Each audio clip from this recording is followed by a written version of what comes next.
Professor Rosen's group and Hayley Herzog on what financial and economic incentives exist for restoration in the United States.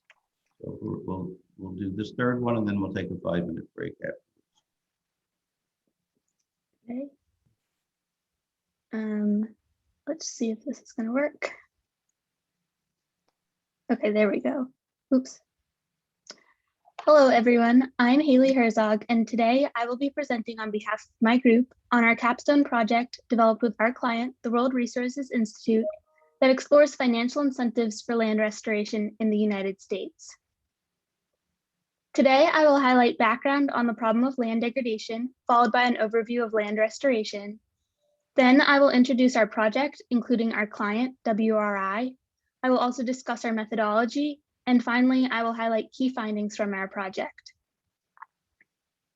Land degradation is the loss of land productivity due to human-induced processes such as agriculture, deforestation, and climate change. And the consequences of these activities include habitat loss, soil erosion, wildfires, reduced carbon storage capacity, and many others. Together, these forces cause loss of biodiversity, increased ecological risk, and general loss of ecosystem services. This is a massive problem affecting 75% of global land area. And as a result, land degradation is becoming more expensive than ever before, costing billions of dollars every year. Land restoration solves the expensive problem of degradation by making degraded ecosystems healthier and more ecologically productive. Some of the key nature-based solutions for land restoration include agroforestry, regenerative agriculture, reforestation, and wetland management. On this slide here, on the left, you see a degraded ecosystem. The natural balance has been depleted due to unsustainable land practices leading to erosion and lack of vegetation. On the right side, however, you see how restoration can solve the challenges of degradation. This is the same creek shown 6 years after restoration began. A typical landowner wants to make as much profit off their land as possible, but this can lead to decisions that overwork the land and throw off the natural balance, as is the case in the before picture. To incentivize the landowner to instead implement long-term sustainable practices that restore the natural equilibrium and lead to the after picture, there needs to be a financial motivation to cover the costs. Our client for this project, the World Resources Institute, is a global think tank who broadly works to protect the Earth's ability to provide for people. And WRI requested we examine financial and economic incentives for land restoration in the US.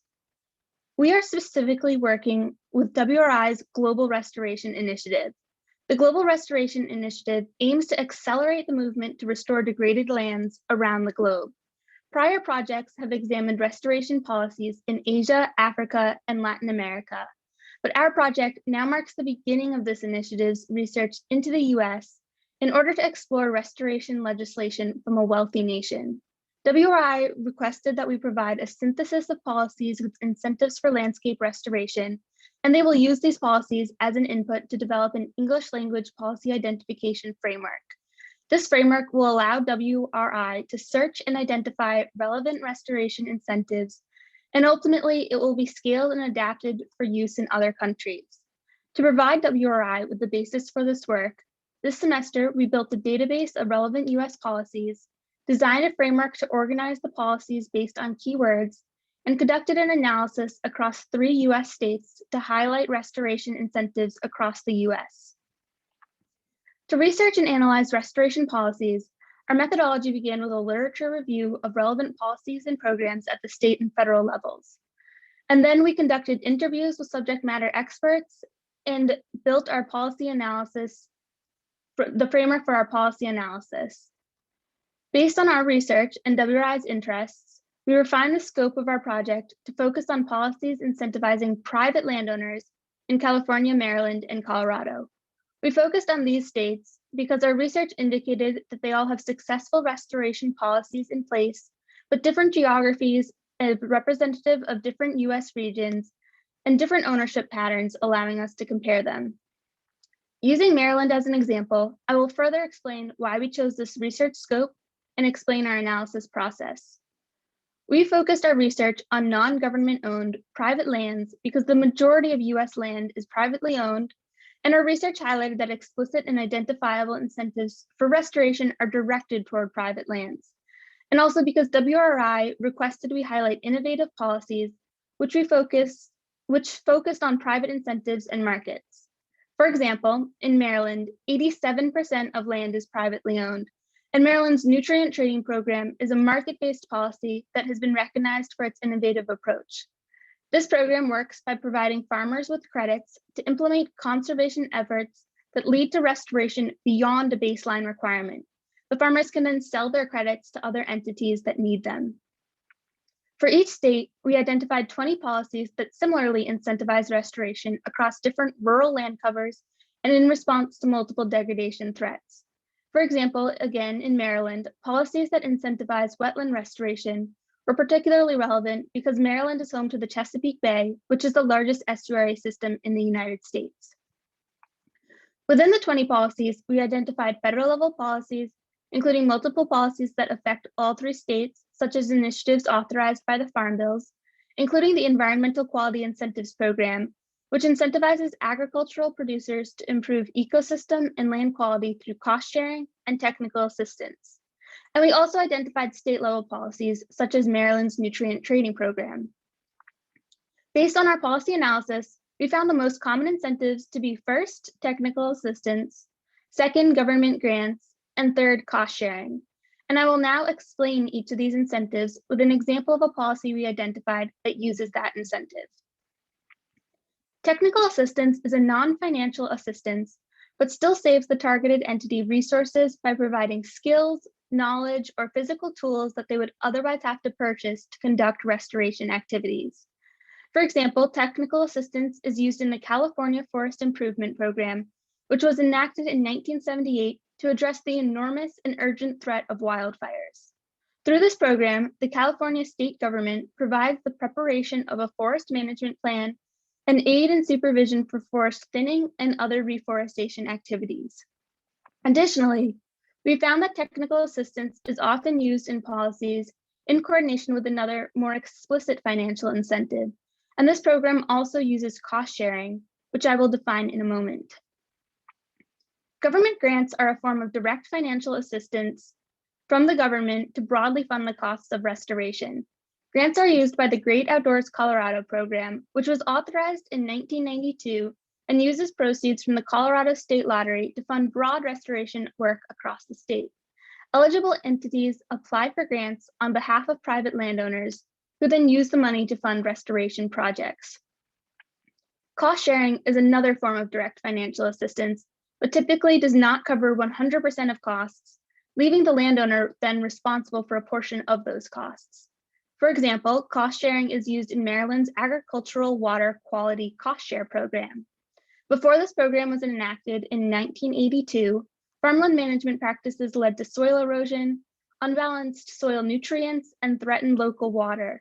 Now, however, this program incentivizes farmers to restore their land by covering 87.5% of associated costs. In terms of how WRI will use our findings from this project, first, the Global Restoration Initiative will use our findings to validate their policy identification framework, allowing it to be applied to other countries to recognize restoration policies. And second, the policy analysis database we built can be used by WRI as they build on our work and analyze policies after this project. And third, our policy database showcases the variety of restoration incentives prevalent in the US, and these incentives can be potentially scaled for additional restoration work.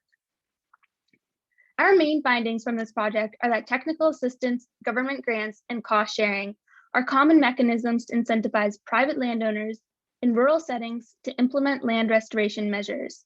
However, further research is needed to understand the entire picture of US restoration policies and the effectiveness of these incentives. Considering this, our recommendations for the next steps WRI can take to build upon our findings are to first expand the analysis to more states to determine whether the pattern of incentives remains consistent. Second, they can extend the scope of analysis to include disincentives and perverse incentives for land restoration. And lastly, we recommend including other political and economic factors particularly the incentives that exist for other landowners, including public and tribal landowners. In conclusion, these incentives we've identified can be potentially scaled or replicated and studied in depth to monitor policy outcomes and successes and to amplify sustainable land practices. With that, I'd like to thank everyone for listening today and now ask if there are any questions. Okay, thank you. Questions? Maya has one. Yeah. Hi, Haley. Great job. I was just wondering what other incentives you guys explored for this project. We did look at a number of other incentives. Some of the common ones that we looked at were subsidies from the government or tax deductions too, which are often used with policies that implement conservation easements. So then if the landowner implements a conservation easement, then they can go back and get a tax deduction, which incentivizes them to like set aside that land that they otherwise would be using or profiting off of.